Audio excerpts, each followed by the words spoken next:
guys, it's Nurse J at Nursing the Truth, and this is going to be my third video of today. And we're going to go now to a little bit of historical information in Europe.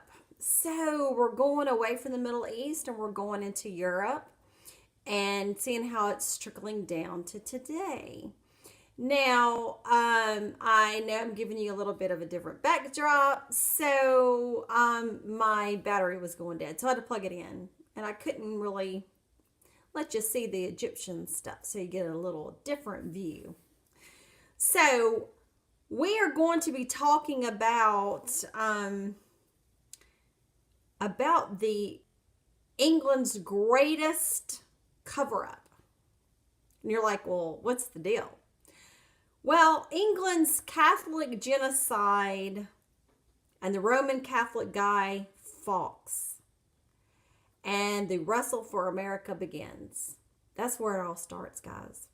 Now, no shape, form, or fashion. I'm in no church. As I've said before, I don't go to no religious institution. I am working things out for myself and using my own mind and not having no man or a woman tell me what to do, how to do it, when to do it, and what to think and what not to think. So there again, if you don't like what I just said, get off the channel, troll.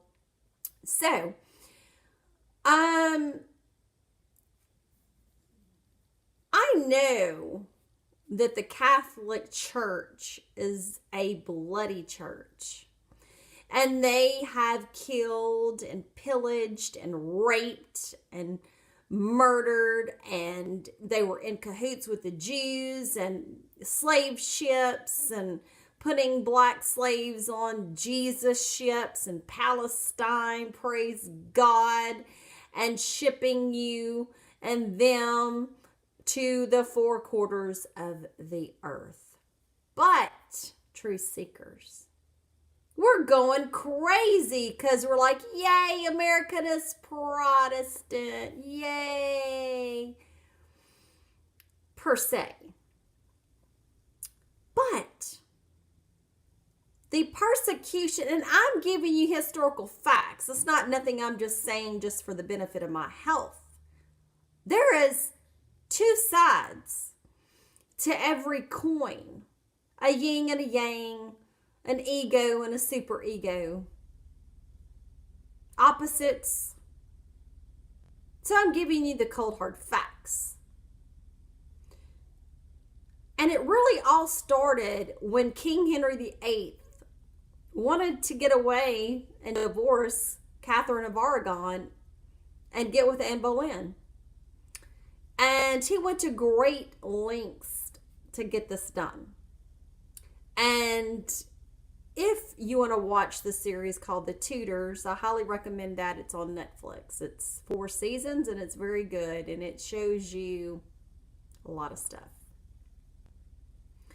Now, King Henry, he murdered 7 Catholic canonized martyrs and 33 Catholic blessed martyrs from the execution of 2 cardinals, 2 archbishops, 18 bishops, 13 abbots of large monasteries, 500 friars and monks, 38 university doctors, 12 dukes or counts, 164 noblemen, 124 private citizens, and 110 women. Those were all without the excuse of any particular reason of state. A total of 983 people. All because he wanted a divorce. And he had 6 wives, and 2 were beheaded. So generally speaking, the persecution of Catholics in England and Wales in the 16th and 17th centuries came in waves, caused by particular incidents or circumstances with intervals of comparative respite in between. The first wave was in the time of King Henry VIII, from 1534 onwards, when by act of parliament the king became supreme head of the church in England, Anglican, up to the end of the reign in 1547. From these years, there are 7 canonized and 30 three blessed martyrs. The best known are Saint John Fisher and Thomas More. They were both put to death in 1535, and none of the present martyrs, however, suffered in this reign. Now, there were England anti-penal laws or anti-Catholic penal laws, and boy, the apple doesn't fall far from the trees. You know, like daughter, like father, Elizabeth the First. Now, that didn't say that Queen Mary, her older sister, Bloody Mary, which I'm sure that because they loved Queen Elizabeth more, because she was Protestant, she was more bloodier than Bloody Mary. Don't you love it? So, even though Queen Elizabeth did do a lot of good things for the country, she also had a dark side to her as well. She was reigned from 1558 to 1605. So she murdered 48 Catholic priests, including one Dominican and 2 Jesuits, and murdered 20 Catholic laymen. All except 2 were condemned under the new Elizabethan laws. The murderous queen was responsible for the killing fields of Ireland, which ran red with the blood of innocent victims. It is estimated that 1.5 million Irish Catholic peasants were starved or put to the sword and their land seized by English predators while she reigned.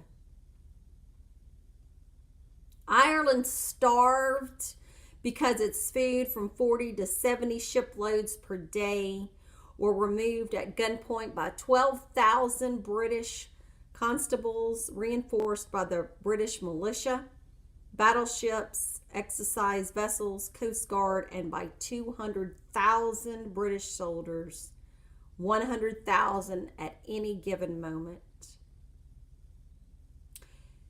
Now you know how this banker war mechanism was taught to Lenin, who was financed by Britain's Rothschild. Now are the pieces coming together where the money strings are coming, the countries, the torture, the killing, the lying, the deceit. People, we have to wake up and have to know where these things are coming from. The Rothschilds, Sun Yat-sen, Argentina, via England's bankers. These are the people that Hitler learned from when he was trained in England to centralize Europe for the bankers. The Battle of Britain was simply the bankers working both sides of the scheme. The bankers financed United States allies against Germany and Russia and Stalin and Italy. They are the warmongers. They did the same thing with the American Civil War, North and South, and the same by concocting the Democrat and Republican sides.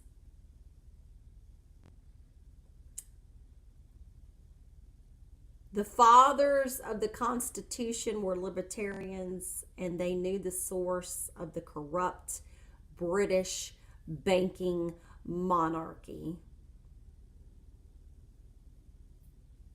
And the British monarchy has been after us ever since. And that's why Andrew Jackson said to hell with the central bank, and he kicked them out for a while.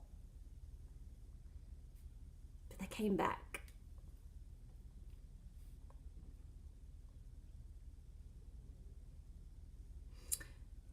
Now, even like we said, Queen Mary was Catholic. And Elizabeth even killed her cousin, Queen Mary of Scots. And you need to see that movie too. Queen Mary of Scots. That was an excellent movie. And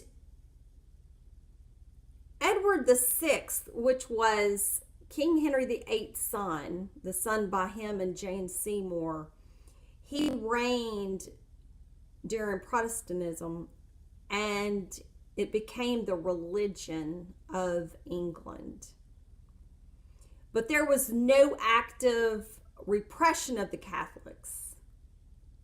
Now, Edward was followed by Queen Mary, the daughter of Henry VIII, and she was Catholic as well.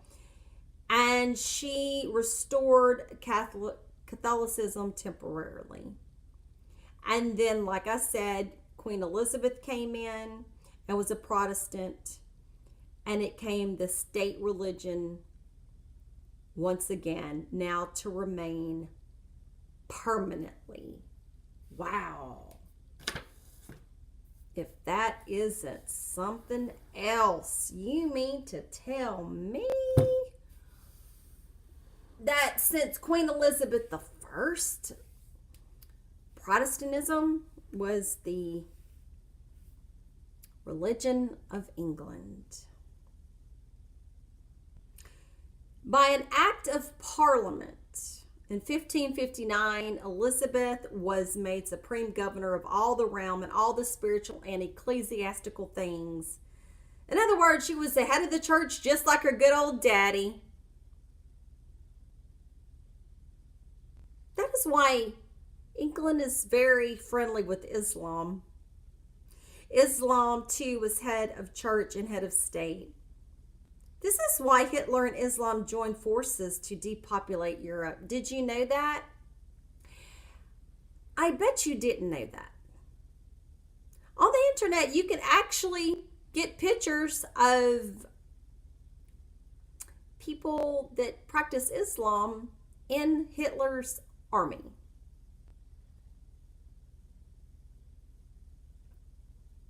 During the early years of Queen Elizabeth's reign, no great pressure was put on Catholics to conform to the established church or the new regime, but the situation changed very rapidly about the year 1570. First, there was the Northern Rising of 1569, an unsuccessful rebellion by the Catholics in the north of England, seeking the restoration of Catholicism and the release of the imprisoned Mary, Queen of Scots, the Catholic cousin of Elizabeth, and in Catholic eyes, the rightful heir to the English throne. And in 1570, Pope Pius V excommunicated Elizabeth and released her subjects from their alliance to her, which naturally increased the English government's hostility towards Catholics. Because you see, the Pope was still in charge of the Catholic faith. British monarchy hates, and when I say hates, they hate Catholics to this day. Wow. Do we have a battle between Queen Mother and Pope Francis? Let's duke it out, guys.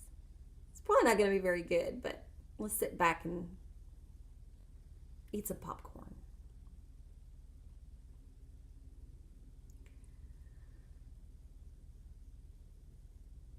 So, the British monarchy controls the media, bastardizes the church, and the same exact modus operandi was at the beginning of World War II, when they had hoped for globalization, but it didn't take hold then, so they're dealing with it now.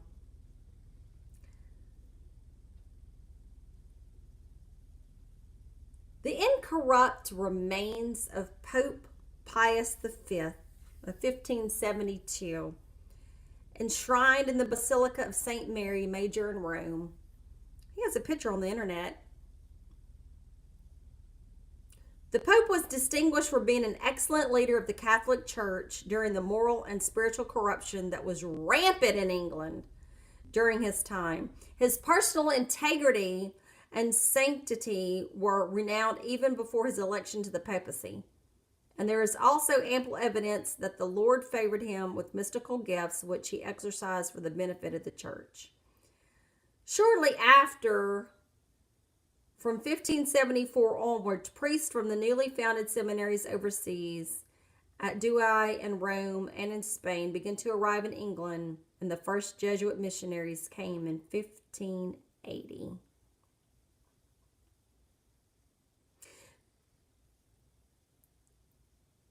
The activities of this new generation of priests alarmed the government, and the result was that severe laws against Catholics, the penal laws, were soon enacted.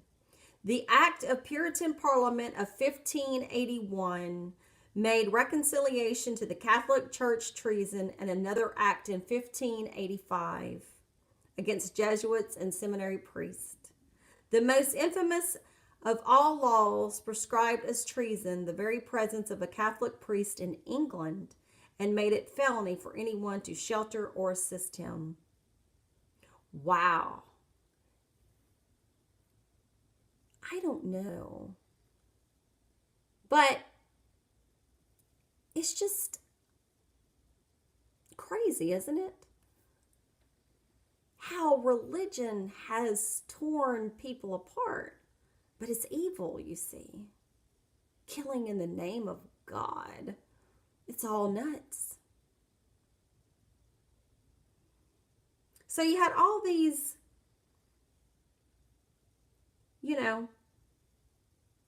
laws and stuff.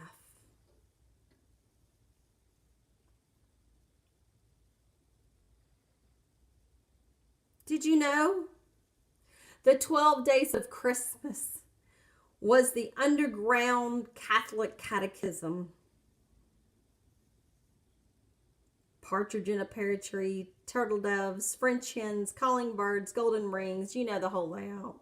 It was an underground song about what they had to go through under the reign of Queen Elizabeth.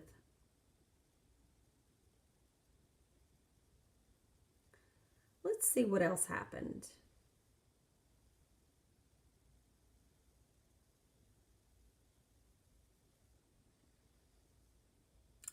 Ooh.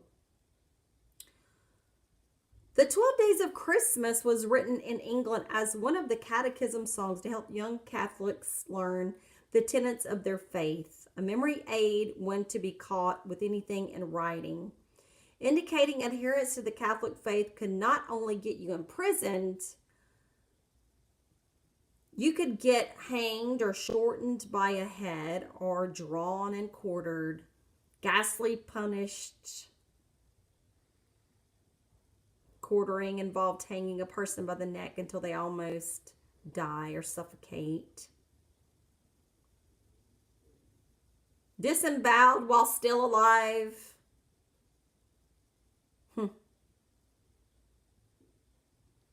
Executioner stomping all over you. You're torn in 5 parts. It's almost like the Spanish Inquisition. It's almost like all the things the Catholics did to everybody else. So what in the hell is going on? Depopulation at its finest from all areas of the world, all religions.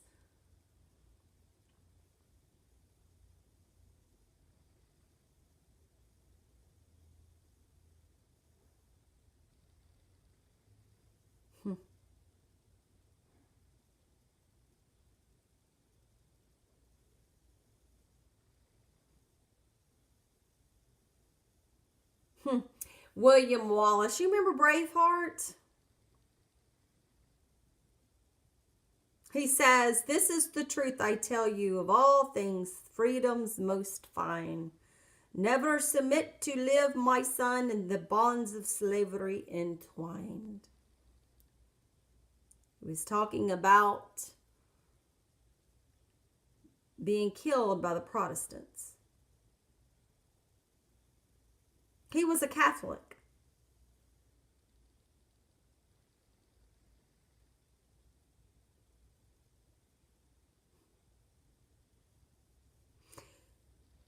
And also, Guy Fawkes fights back against severe persecution, tyranny, and high taxation of Catholics for not attending the Protestant Church of England.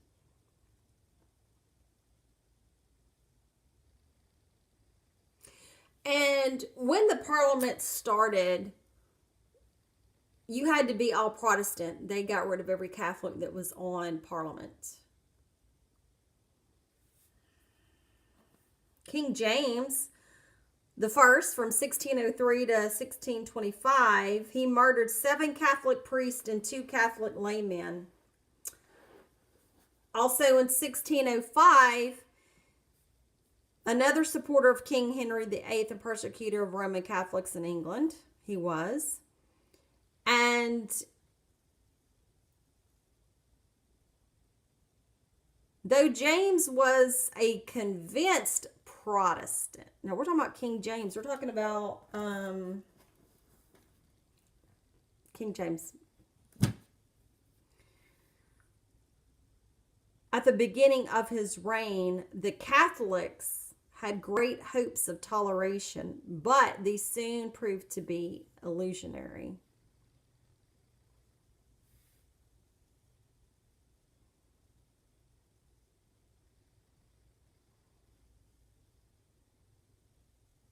The struggle to liberate the human mind from England's imposed restraints in religion escalated in the 17th century.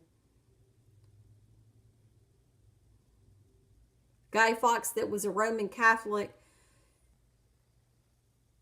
he was 9 years older than the Catholic father Andrew White, which I'm going to do another video on that. I'm not giving that away. Guy Fawkes plotted to blow up the Parliament, and basically they caught him, found him with his people, because he wanted to kill King James. They were tired of the Protestants.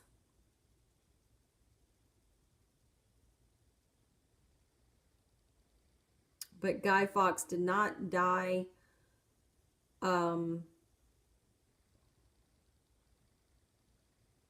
He was taken by, he was arrested and taken away to be questioned by King James himself. Guy Fawkes was saying that his name was John Johnson. He wouldn't tell him who he really was. He didn't want to tell on himself. And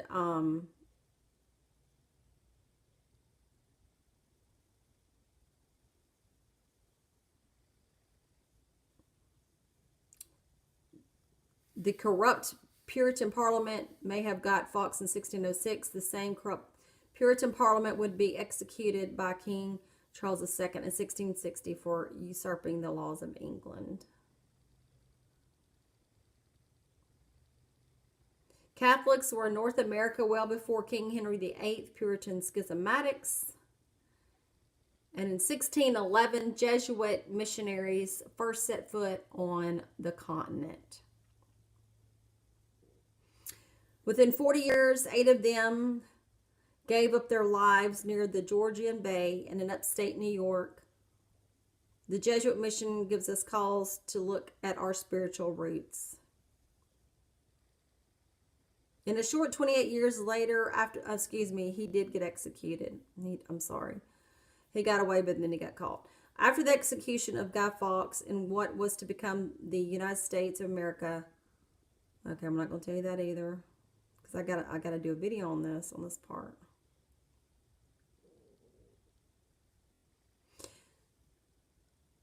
King Charles I in 1649 would follow Guy Fawkes in being decapitated for allowing the Roman Catholics to flee religious persecution from the corrupt Puritans' Parliament. Puritans were loyal Protestants of anti-Catholic King Henry VIII and Queen Elizabeth I.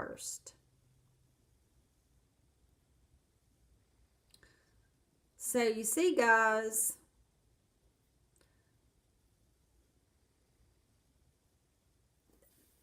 the Protestants during the Reformation, and it all started with King Henry VIII because he wanted to divorce his wife. And then you had Luther doing his thing because the church was getting too rich and they were not practicing, quote unquote, the good things of the book. And Luther didn't even like Jews. I mean, he didn't like them per se. So there were just a lot of influential things going on, a lot of schisms, a lot of back and forth, a lot of I don't like you, you don't like me, I'm going to kill you, you're going to kill me. And this thing was going on. But see, now today it's a different story. It's done behind the scenes with wars. It's not basically, we're going out there and we're killing every day out on the streets. It's through the wars, through the banks, the ones that are behind the scenes. Protestants, Catholics, and Islam, and Zionists, they all are brothers in the bed. And they are making a plan to get rid of us however you want to see it. But have no fear, truth seekers, for you know who you are. Don't let anyone intimidate you or scare you. Stand up for yourself and your human rights. And that's one thing that Thomas Jefferson knew, that we all are created equally, and we have justice, and we have religious freedom and separation of church and state. He saw the problems, and I'm not commending him on having slaves on his plantation, which I've been in Monticello. I don't agree with that, but I can't help that. But I do know that he knew what was going on, and he was not a religious man. And he even has the Jefferson Bible. He took out things that was BS, he said. He said a lot of it was dung, but you will find diamonds. Until next time, truth seekers, Hotep and Ashe, and I hope you have enjoyed this informative video. It was not just all Catholics killing. It was the Protestants as well. This is what you call religious persecution. But you must understand that the Bible was written through a lot of other cultures, mixed up, transformed, edited, re-edited, interpolated, put a book in it. Mass printing went on with the Gutenberg Bible. And some people say this is right. Some people say this is right. Some people say this is wrong. Some people say this is wrong. So they split. They didn't like each other's doctrines. I don't believe in the book anyway. But what I'm saying is, this has really divided people. Get out of the church. You see, my people get out of the church. That's just nothing but a Protestant verse in the Bible that makes you think God says. Because really, there was no word as church. How could God say church when that wasn't even a word back then? It was called ecclesiastia. Anyway, do your own research. Have a great and wonderful day. And always remember that the kingdom of God is within inside of you. And when you find out who you are, then you know that you are the gods. Have a great day.